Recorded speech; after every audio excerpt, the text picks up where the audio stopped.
ಆತ್ಮೀಯ ಕೇಳುಗರಿಗೆ ನಮಸ್ಕಾರ. ಇವತ್ತೊಂದು ಸುಂದರವಾದ ಕಥೆಯನ್ನು ಹೇಳ್ತೀನಿ. ಮನುಷ್ಯ ಹೇಗೆ ಬುದ್ಧಿವಂತಿಕೆಯಿಂದ ಕೆಲಸವನ್ನು ಸಾಧಿಸಬಹುದು ಅನ್ನೋದನ್ನು ಹೇಳುವಂಥ ಕತೆ.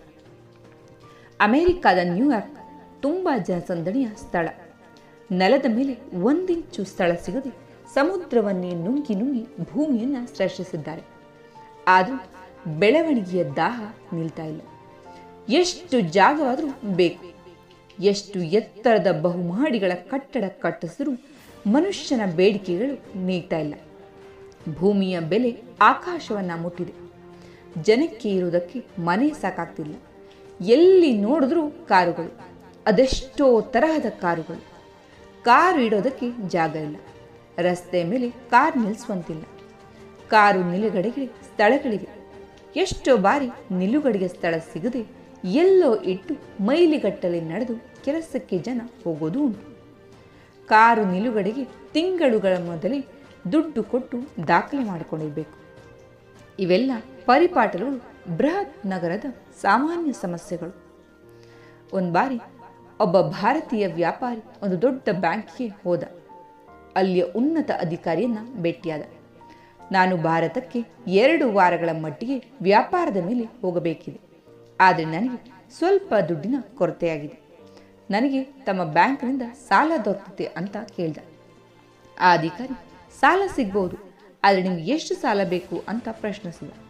ಈತ, ಹೆಚ್ಚೇನಿಲ್ಲ, $10,000 ಸಿಕ್ಕರೆ ಸಾಕು. ನಾನು ಭಾರತದಿಂದ ಬಂದ ಮೇಲೆ ಅಂದರೆ 3 ವಾರದ ಒಳಗೆ ಸಾಲ ತೀರಿಸಿಬಿಡ್ತೇನೆ ಅಂದ. ಸಾಲ ನೀಡುವ ಅಧಿಕಾರಿ ಇವನಿಗೆ ಸಾಲ ನೀಡೋದಕ್ಕೆ ಇರುವ ಅರ್ಜಿಗಳನ್ನೆಲ್ಲ ಕೊಟ್ಟು ಭರ್ತಿ ಮಾಡೋದಕ್ಕೆ ಹೇಳ್ದ. ನಂತರ ಅವುಗಳನ್ನೆಲ್ಲ ಪರೀಕ್ಷಿಸಿ, ನಿಮ್ಮ ಅರ್ಜಿಗಳೆಲ್ಲ ಸರಿಯಾಗಿದೆ, ಆದರೆ ಸಾಲ ನೀಡೋದಕ್ಕೆ ಏನಾದರೂ ಆಧಾರ ಇದೆಯೇ? ಎಷ್ಟು ಸಾಲ ಕೊಡ್ತೀವೋ ಅದರ 2 ಪಟ್ಟಾದರೂ ಬೆಲೆ ಬಾಳುವಂಥ ವಸ್ತುವನ್ನು, ಆಸ್ತಿಯನ್ನು ಅಡವಿಟ್ಕೊಂಡು ನಾವು ಸಾಲ ಕೊಡ್ತೀವಿ ಅಂದರು. ಅಂಥ ವಸ್ತುವೇನಾದರೂ ಇದ್ದರೆ ಹೇಳಿ, ದಾಖಲೆ ಕೊಡಿ, ತಕ್ಷಣ ಸಾಲ ಕೊಟ್ಟು ಬಿಡುಗಡೆ ಮಾಡ್ತೀವಿ ಅಂದು. ಆಗ ಭಾರತೀಯ ವ್ಯಾಪಾರಿ ತನ್ನ ಜೇಬಿನಿಂದ ಒಂದು ಕೀಲಿಯನ್ನು ತೆಗೆದು, ಇದೇ ನೋಡಿ, ನನ್ನ ಹೊಸ ಪೋರ್ಷೆ ಕಾರು. ಇದರ ಬೆಲೆ $20 ಲಕ್ಷ ಆಗ್ತದೆ. ಇದರ ದಾಖಲೆ ಪತ್ರಗಳೆಲ್ಲ ಇಲ್ಲೇ ಇವೆ ಅಂತ ಹೇಳಿ ಎಲ್ಲವನ್ನ ಅಧಿಕಾರಿಗೆ ನೀಡಿದ. ಅವನು ಬೆರಗಾಗಿ ಹೋದ. $20 ಲಕ್ಷ ಬೆಲೆ ಬಾಳುವ ಕಾರನ್ನು ಇಟ್ಕೊಂಡವನಿಗೆ $10,000 ಕೊರತೆಯೇ? ಪಾಪ, ಏನು ತೊಂದರೆನೋ ಏನು, ನನಗೇನು ತೊಂದರೆ ಇಲ್ಲ ಅಂತ ಅಂದ್ಕೊಂಡು $10,000 ಸಾಲ ಕೊಡೋದಕ್ಕೆ ಇಷ್ಟು ಭದ್ರತೆ ಸಾಕು ಅಂದ್ಕೊಂಡು ಸಿಬ್ಬಂದಿಗೆ ಹೇಳಿ ಕಾರನ್ನು ತರಿಸಿ ಪರೀಕ್ಷಿಸಿ ಅದನ್ನು ಬ್ಯಾಂಕಿನ ಗ್ಯಾರೇಜ್ನಲ್ಲಿ ಇಡಿಸಿದ. ಸಾಲ ಮಂಜೂರಾಯಿತು.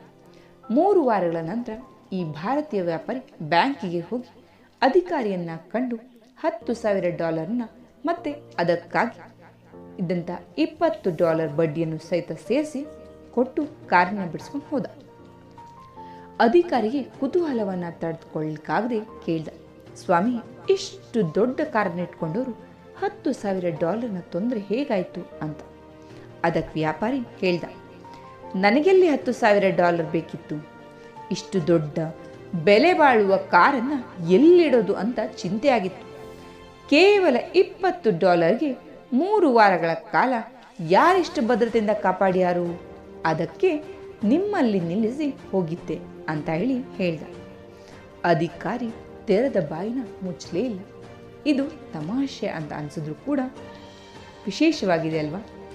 ಬುದ್ಧಿವಂತಿಕೆ ಕಲ್ಪನಾತೀತವಾದ ಚಾತುರ್ಯವನ್ನು ತೋರಿಸ್ತದೆ. ಆದರೆ ಅದು ಸರಿ ದಾರಿಯಲ್ಲಿದ್ದರೆ ಪ್ರಪಂಚಕ್ಕೆ ಒಳಿತನ್ನ ಮಾಡುತ್ತೆ. ಇಲ್ಲವಾದರೆ ಅದೊಂದು ದೊಡ್ಡ ಅಪಾಯವನ್ನೇ ತರುತ್ತೆ. ಕತೆ ಇಷ್ಟ ಆಯಿತು, ಅರ್ಥ ಕೂಡ ಆಯಿತು ಅಂತ ಭಾವಿಸ್ತೀನಿ. ಮೊದಲನೇ ಬಾರಿಗೆ ನೀವು ನಮ್ಮ ಚಾನಲನ್ನು ನೋಡ್ತಾ ಇದ್ರೆ ತಪ್ಪದೇ ಸಬ್ಸ್ಕ್ರೈಬ್ ಮಾಡಿ. ಇಷ್ಟ ಆಗಿದ್ರೆ ಲೈಕ್ ಮಾಡಿ, ಕಮೆಂಟನ್ನು ಕೂಡ ನೀಡಿ.